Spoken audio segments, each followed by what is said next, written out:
Hello everyone friends हमारा topic है हिंदी भाषा का स्वरूप एवं विकास। इसके हमने 3 पार्ट किए हैं। फर्स्ट पार्ट में हमने पढ़ाया था हिंदी भाषा का स्वरूप एवं विकास की प्रस्तावना और हिंदी भाषा का स्वरूप एवं विकास, हिंदी भाषा का आदिकाल, हिंदी भाषा का मध्यकाल। और सेकंड पार्ट में हमने पढ़ा था हिंदी भाषा का आधुनिक काल। ठीक है, और इसके हमने 3 भाग किए थे। भाग 1 के अंदर 19वीं शताब्दी से पूर्व की खड़ी बोली हिंदी की विकास यात्रा पढ़ा था। 19वीं शताब्दी में खड़ी बोली हिंदी का विकास पढ़ लिया था। और आज हम पढ़ेंगे 20वीं शताब्दी में खड़ी बोली हिंदी का विकास और इस पूरे टॉपिक का सारांश पढ़ेंगे। तो 20वीं शताब्दी में खड़ी बोली हिंदी का विकास किस तरीके से हुआ है उसके बारे में हम पढ़ेंगे। तो देखिए, 20वीं शताब्दी में हिंदी भाषा का विकास विविध आयामों में हुआ है। अब सीका क्षेत्र दिल्ली मेरठ से निकलकर संपूर्ण उत्तर भारत हो गया है। हिंदी सारे उत्तर भारत में साहित्य की भाषा बन गई है। भारतेंदु युग तक कविता की भाषा ब्रज भाषा हुआ करती थी, किंतु अब ब्रज भाषा सिकुड़ कर बोली बन गई और कविता की भाषा भी खड़ी बोली हिंदी हो गई। ठीक है, 20वीं शताब्दी के प्रारंभ में हिंदी भाषा के क्षेत्र में आचार्य महावीर प्रसाद द्विवेदी का आगमन होता है। वहीं राजनीति में महात्मा गांधी जी का। ठीक है, इन दोनों ही महापुरुषों ने अपने अपने ढंग से हिंदी के विकास में अपना योगदान दिया। सर्वप्रथम हम पंडित महावीर प्रसाद द्विवेदी द्वारा हिंदी के उत्थान के लिए किए गए कार्यों को देखते हैं। ठीक है, हिंदी भाषा का परिष्कार काल। पंडित महावीर प्रसाद द्विवेदी ने 1903 ईस्वी में सरस्वती पत्रिका के संपादक का दायित्व संभाला। ठीक है, सर्वप्रथम आपने इस पत्रिका के माध्यम से हिंदी भाषा को परिष्कृत करने का कार्य प्रारंभ किया। इस समय हिंदी भाषा के सामने 3 प्रमुख समस्याएं थी। प्रथम समस्या थी भाषा की अस्थिरता, दूसरी समस्या थी हिंदी के व्याकरण का अभाव होना और तीसरी प्रमुख समस्या थी हिंदी के शब्द भंडार की कमी। ठीक है, ये तीनों समस्या थी। द्विवेदी जी ने इन समस्याओं को पहचान कर इनको दूर किया। इन्होंने अपनी पत्रिका सरस्वती के माध्यम से अपने समकालीन लेखकों और कवियों की भाषा में काट छांट करके भाषा को एक रूपता प्रदान की। इन्होंने लेखकों और कवियों को उनकी अस्थिर भाषा की ओर ध्यान दिलाया। लेखों में विराम चिन्हों के प्रयोग करने के प्रति सचेत किया। देशीय शब्दों के स्थान पर व्यापक स्वीकृति वाले शब्दों के स्थान पर ये डबल बार प्रिंट हो गया है, पर बल दिया। हिंदी गद्य को सरल रूप कहानी कहने के ढंग में ढालकर एक निश्चित आकार प्रदान किया। कविता के लिए भी खड़ी बोली हिंदी को अपनाने के लिए समकालीन कवियों को प्रेरित किया। द्विवेदी जी के इन सभी प्रयासों के सार्थक परिणाम निकले। इस समय गद्य की कई विधाएं विकसित हुई और खड़ी बोली हिंदी में काव्य रचना भी होने लगी। सरस्वती पत्रिका इस दौर के लेखकों और कवियों के लिए प्रेरणादात्री बन गई। द्विवेदी जी अपने पास प्रकाशित होने के लिए आने वाले प्रत्येक रचना की वर्तनी और व्याकरण संबंधी गलतियों को सुधार करके लेखकों को आवश्यक सुझाव भी देते थे। मतलब है ना, ग्रामर का बहुत ध्यान रखते थे जो अपने थे ना महावीर प्रसाद द्विवेदी।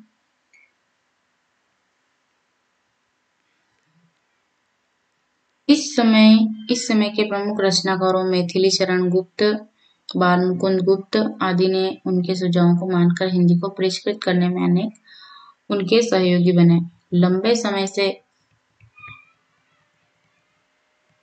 हिंदी को अनुशासित करने के लिए व्याकरण की कमी महसूस हो रही थी। अतः द्विवेदी जी के प्रोत्साहन से कामता प्रसाद गुरु ने हिंदी व्याकरण की रचना करके इसकी पूर्ति की। गुरु का यह ग्रंथ आज भी हिंदी के प्रथम व्याकरण के रूप में याद किया जाता है। हिंदी की शब्दावली की समस्या को दूर करने के लिए द्विवेदी जी ने शब्द भंडार को समृद्ध करने के लिए एक शब्द ग्रहण नीति को अपनाया। उन्होंने उर्दू और अंग्रेजी के बहुत प्रचलित शब्दों को हिंदी के लिए स्वीकार किया, संस्कृत के सरल एवं उपयुक्त तत्सम शब्दों को अपनाया और प्रांतीय भाषाओं के हिंदी में रच बस गए शब्दों को ग्रहण करके हिंदी के शब्द भंडार को बढ़ाया। इस नीति का पालन उन्होंने स्वयं भी किया और अपने समकालीन लेखकों और कवियों को भी इसकी पालना करने के लिए प्रेरित किया।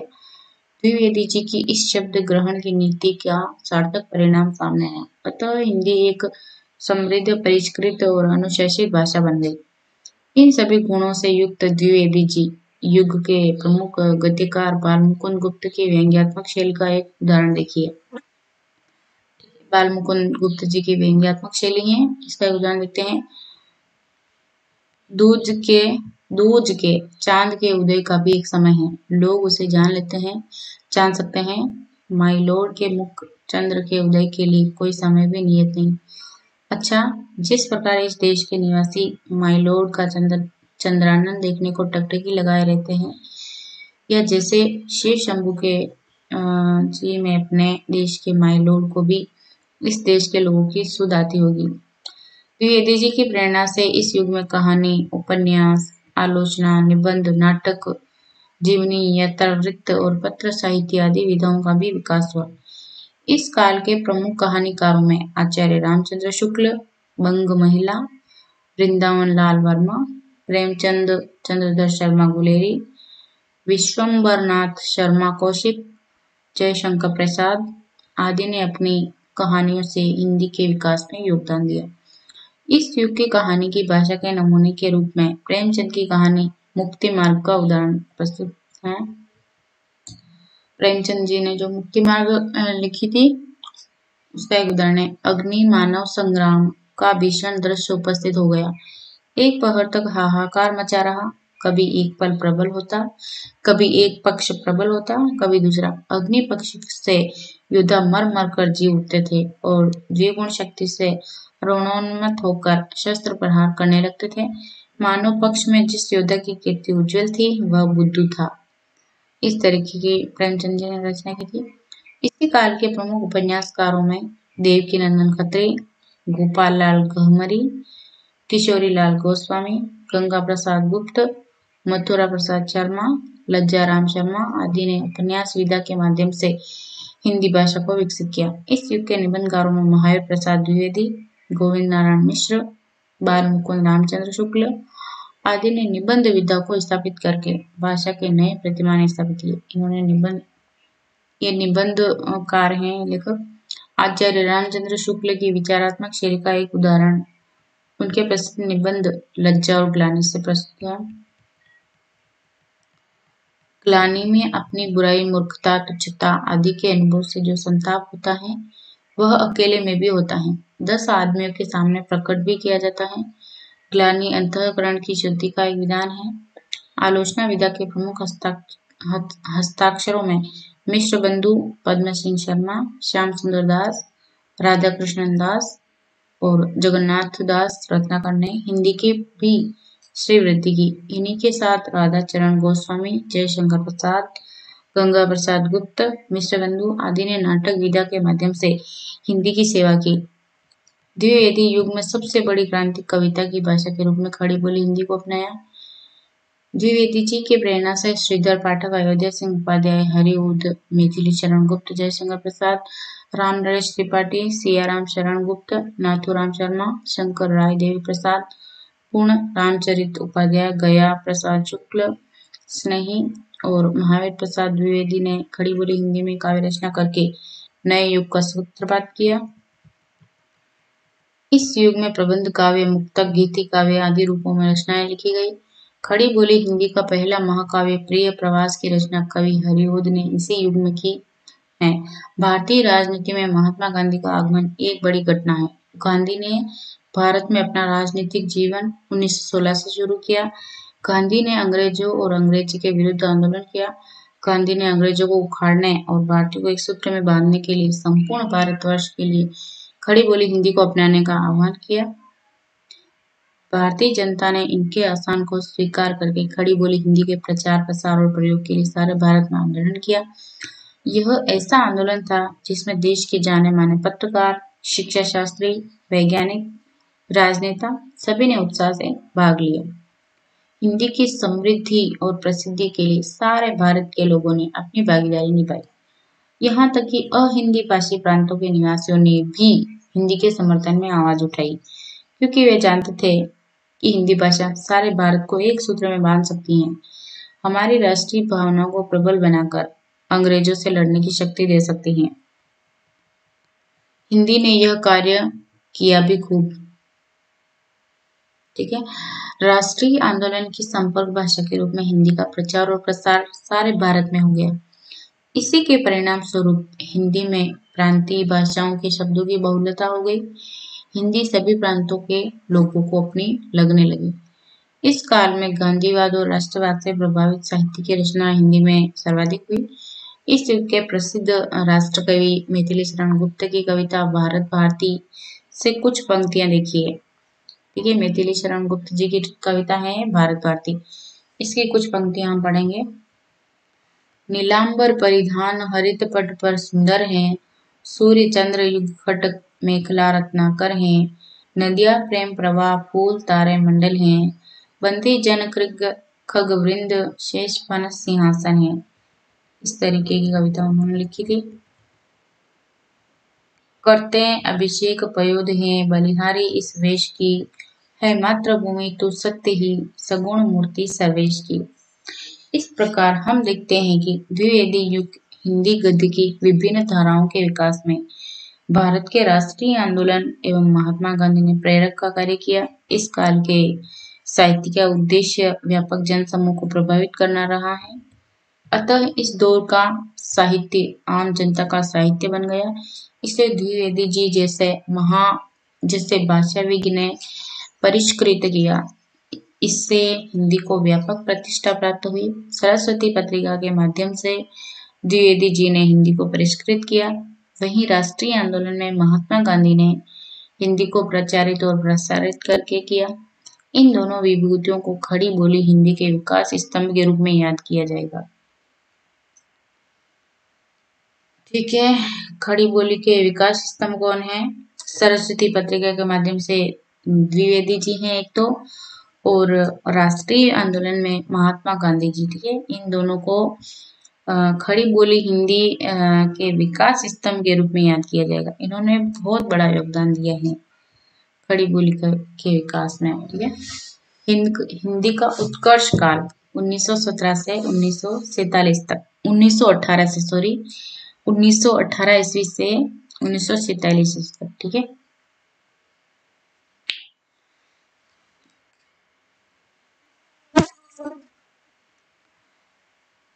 द्विवेदी युग की समाप्ति पर खड़ी बोली में एक स्थिरता आ गई। हिंदी के व्याकरण नियमों से अनुशासित होकर परिमार्जित हो गई।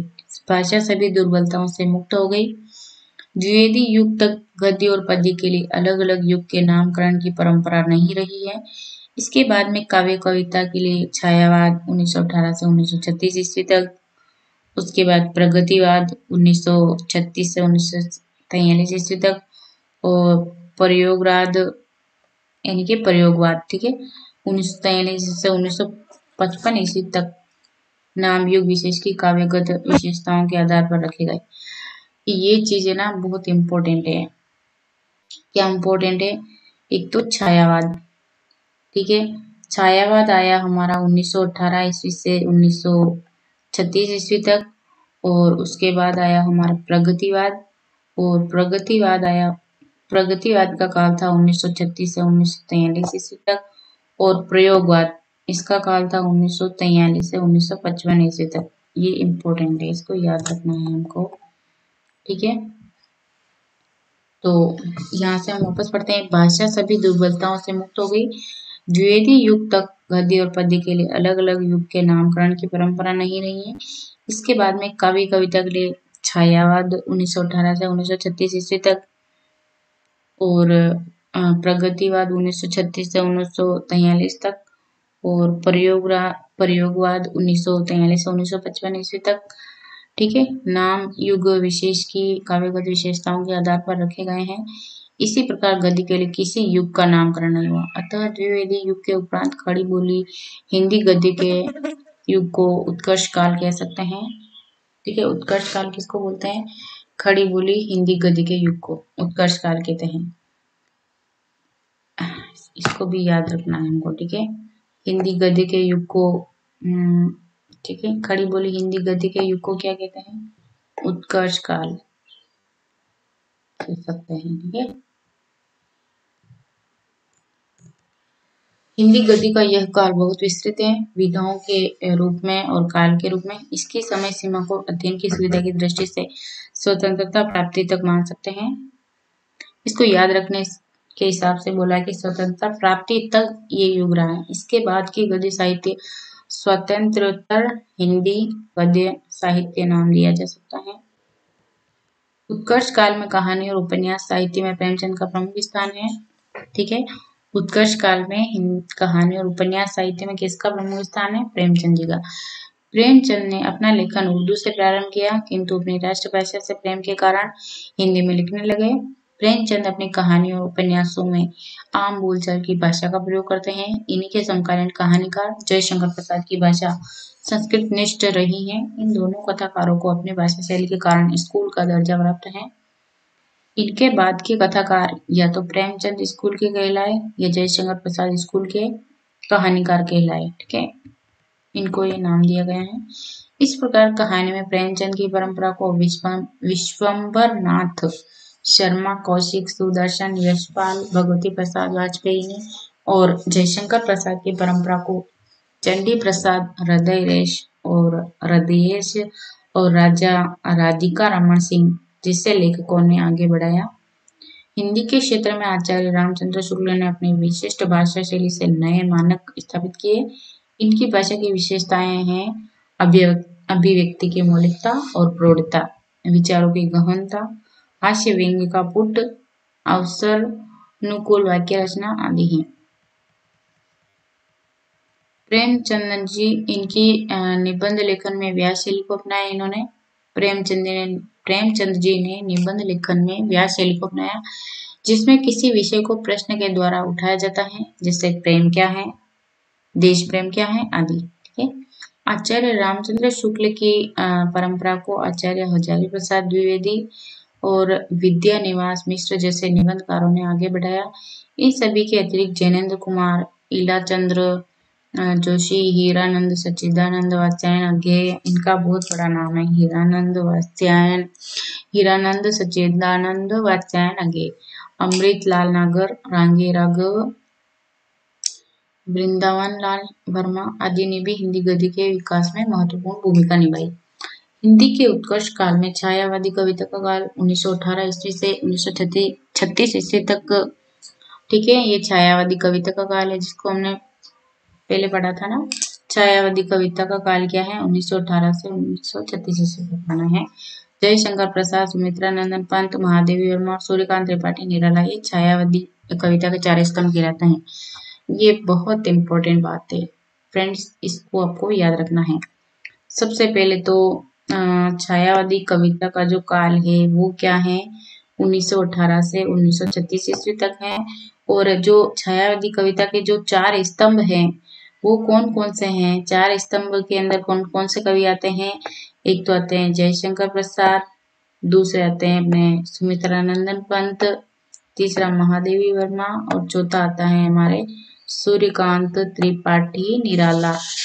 ये जो चारों कवि या कवित्री हुई है ना, इनको छायावादी कविता के 4 स्तंभ कहते हैं। ये इम्पोर्टेंट है, इसको याद रखना है। ठीक है, इस युग की भाषा में व्याकरणिक स्थिरता दिखाई देती है।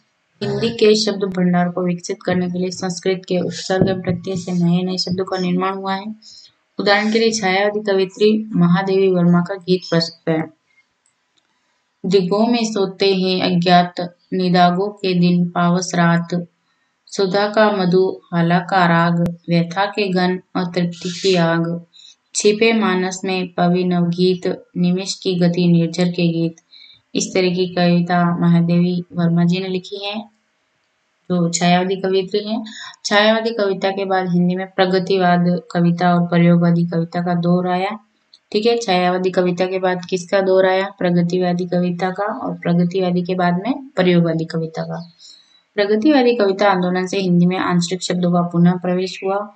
भारतेंदु और द्विवेदी युग के समान आम बोलचाल की भाषा को अपनाया गया। इस युग की भाषा ओजपूर्ण है। ठीक है, ओजपूर्ण है। इसमें विद्रोह, संघर्ष और असंतोष के भावों की अभिव्यक्ति की गई है। इस दौर के कवियों में निराला, रामधारी सिंह दिनकर, भगवती चरण वर्मा, बालकृष्ण शर्मा, नवीन विश्वम्बर नाथ कौशिक, शिवमंगल सिंह सुमन, नरेंद्र शर्मा, रामेश्वर शुक्ल, अंचल नागार्जुन आदि का नाम प्रमुखता से लिया जाता है। ठीक है, ये था अपने प्रगतिवादी कवि, इनको भी हमको याद रखना है। उसके बाद आता है प्रयोगवाद। ठीक है, हिंदी कविता में प्रयोगवाद का आरंभ हीरानंद सच्चिदानंद वात्स्यायन अज्ञेय ने किया। ठीक है, प्रयोगवाद कविताओं का आरंभ किसने किया? हीरानंद सच्चिदानंद वात्स्यायन अज्ञेय जी ने। ठीक है, ये प्रयोगवादी कविता के प्रमुख कवि हैं। ठीक है, आपने सन 1943 ईस्वी में 7 प्रमुख कवियों की कविताओं का संग्रह तार सप्तक प्रकाशित करके इसका आरंभ किया। इसके बाद भी अज्ञेय ने दूसरा सप्तक, तीसरा सप्तक और चौथा सप्तक भी प्रकाशन किया। इस आंदोलन में अज्ञेय, गजानन माधव, मुक्तिबोध, शमशेर बहादुर सिंह, नरेश मेहता आदि प्रमुख कवि हैं। ये जो है ना गजानन माधव, मुक्तिबोध, शमशेर बहादुर सिंह, नरेश मेहता, ये हैं अपने प्रयोगवाद कविता के प्रमुख कवि हैं। ठीक है, इसको भी हमको याद करना है, इसको हम अंडरलाइन कर देते हैं। कौन कौन से हैं अपने? अज्ञेय जी तो प्रमुख कवि ही हैं प्रयोगवादी कविताओं के। उसके बाद आता है गजानन माधव, मुक्तिबोध और शमशेर बहादुर सिंह और नरेश मेहता। ठीक है, ये प्रमुख कवि हैं। किसके कवि हैं? प्रमुख कवि प्रयोगवाद के कवि हैं। ठीक है, ये प्रयोगवाद। ठीक है, इसको हमको याद रखना है। इस दौर की कविता की भाषा साधारण पाठक के लिए कठिन साबित हुई। इस दौर की जो कविताएं थी वो काफी कठिन थी। इसमें सरल शब्दों का प्रयोग होते हुए भी कविता का भाव उलझा हुआ है, समझ में नहीं आती कविता पढ़ते तो, जिससे ये कविता आम जनता को समझ नहीं आई। ठीक है, कवियों ने नएपन के लिए मुक्त छंद को अपनाया, नए प्रतीकों का प्रयोग किया। कवियों ने काफी कोशिश की है समझाने के लिए उनकी खुद की भाषा को। कवियों के इन्हीं प्रयोगों से कविता की भाषा नीरस हो गई। ठीक है, उनमें कोई रस नहीं रह गया, नीरस कविताएं हो गई। कवि अज्ञेय की कविता की कुछ पंक्तियां प्रस्तुत।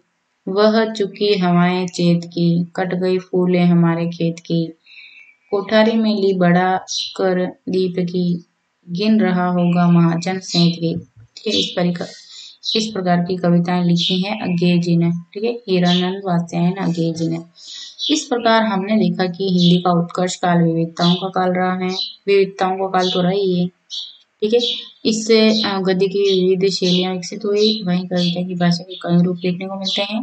स्वतंत्रता के बाद हिंदी की समृद्धि। ठीक है, स्वतंत्रता के बाद हिंदी का विकास कैसे हुआ? स्वतंत्रता के बाद हिंदी एक समर्थ साहित्यिक भाषा के रूप में प्रतिष्ठित हो गई। भाषा और साहित्य के स्तर पर यह विश्व स्तरीय भाषा बन गई। स्वतंत्रता के बाद जो हमारी हिंदी थी ना, वो साहित्य स्तर पर विश्व स्तरीय भाषा बन गई।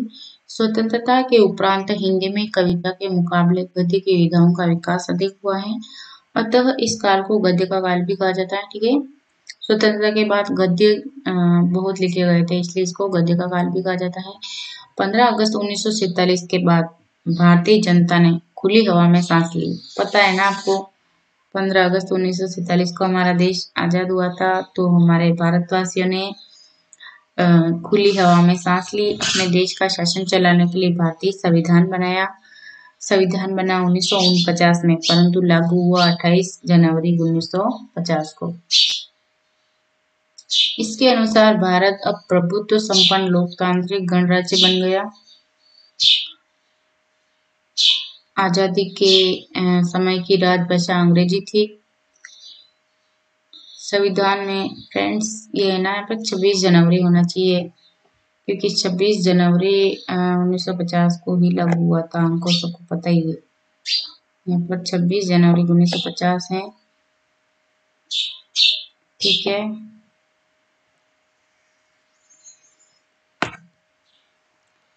तो हमारा संविधान कब लागू हुआ था? 26 जनवरी 1950 को। इसके अनुसार भारत अब प्रभुत्व संपन्न लोकतांत्रिक गणराज्य बन गया। आजादी के समय की राजभाषा अंग्रेजी थी। आजादी के समय की राजभाषा कौन सी थी अपनी? अंग्रेजी। ठीक है, संविधान में हिंदी को राजभाषा का दर्जा मिला। अंग्रेजी को भी 15 वर्षों तक सह राजभाषा रहने दिया। इसकी अवधि बढ़ती गई और आज तक अंग्रेजी हिंदी के साथ राजभाषा की भाषा बनी हुई है। हिंदी भारत संघ की राजभाषा भी है और उत्तर प्रदेश, उत्तराखंड, बिहार, झारखंड, मध्य प्रदेश, छत्तीसगढ़, हरियाणा, राजस्थान आदि राज्यों की राजभाषा भी है। खड़ी बोली हिंदी का व्यवहार संपूर्ण भारत में हो रहा है। भारत के बाहर जहाँ भारतीय जाकर बस गए वहाँ भी यह भाषा बोली और पढ़ी और समझी जाती है। भारत के लगभग 200 विश्वविद्यालयों में स्नातक और स्नातकोत्तर स्तर पर हिंदी को पढ़ाया जाता है। संपूर्ण भारत में हिंदी में साहित्य रचना की जा रही है। अहिंदी भाषी और हिंदी का विरोध करने वाले प्रांतों के निवासी भी अब हिंदी को अपना रहे हैं। आजादी के बाद हिंदी को प्रचारित और लोकप्रिय बनाने में हिंदी फिल्मों और गीतों ने महत्वपूर्ण भूमिका निभाई है। हिंदी सिनेमा की पहुंच देश के हर प्रांत तक है। इनको सामान्य भाषा ज्ञान रखने वाला व्यक्ति भी समझ सकता है। उनके पश्चिम गीत तो भारतीयों के कंठों के हार बन गए हैं। भारत के पूर्व, पश्चिम, उत्तर और दक्षिण सभी क्षेत्रों में हिंदी फिल्मों के चाहने वाले मिल जाएंगे। फिल्मों के माध्यम से करोड़ों लोगों ने हिंदी सीखी है ना। जो लोग पढ़े लिखे नहीं है वो भी फिल्में देखकर, टीवी देखकर, वीडियोस देखकर हिंदी सीख जाते हैं और आसानी से हिंदी बोल पाते हैं, समझ सकते हैं। जो कार्य सरकार नहीं कर सकी उसे हिंदी फिल्मों ने 60 सालों में कर दिखाया। सरकार तो इतने लोगों को हिंदी नहीं पढ़ा सकी लेकिन फिल्मों से जरूर लोग हिंदी सीख गए हैं। आज की हिंदी के अखिल भारतीय स्तर पर 2 रूप दिखाई देते हैं। पहला हिंदी का अंतर प्रांतीय संपर्क भाषा का रूप, जैसे कलकतिया हिंदी, बम्बईया हिंदी, दिल्ली की हिंदी आदि। हिंदी के इतने रूपों का होना हिंदी के लिए कमजोरी की बात ना होकर यह उसकी प्रगति और समृद्धि का प्रमाण है। हिंदी भाषा का दूसरा रूप साहित्यिक का रूप है। यह सारे भारत में समान रूप से व्यवहार में लिया जाता है। हिंदी में लिखने वाले साहित्यकार संपूर्ण भारत में फैले हुए हैं। आजादी के बाद हिंदी भारत की सीमा के बाहर भी प्रचारित और प्रसारित हुई है। दुनिया के 50 देशों में हिंदी का पठन पाठन हो रहा है। हिंदी को प्रचारित करने के लिए 8 विश्व हिंदी सम्मेलन हो चुके हैं। 8 विश्व हिंदी सम्मेलन हो चुके हैं। 8वां विश्व हिंदी सम्मेलन जुलाई 2007 में न्यूयॉर्क में संपन्न हुआ है। इसी सम्मेलन में हिंदी को संयुक्त राष्ट्र संघ के कार्यालयों की मान्यता प्राप्त भाषा बनाने का प्रस्ताव पारित किया है। अतः हिंदी अब भारत की राजभाषा, जनभाषा और संपर्क भाषा से विश्व भाषा बनने की ओर अग्रसर हो गई है। फ्रेंड्स, आज के लिए इतना काफी है क्योंकि वीडियो बहुत लंबा हो जाएगा, इसलिए अगर आपको ये जो मैंने पढ़ाया वो समझ में आया है तो वीडियो को लाइक कर दीजिए और आपके दोस्त के किसी के काम आ रहा है ये वीडियो या उनको कुछ फायदा हो रहा है तो उन दोस्तों को आप शेयर कर दीजिए। और आपने मेरे चैनल को सब्सक्राइब नहीं किया तो प्लीज चैनल को सब्सक्राइब कर लीजिए। धन्यवाद।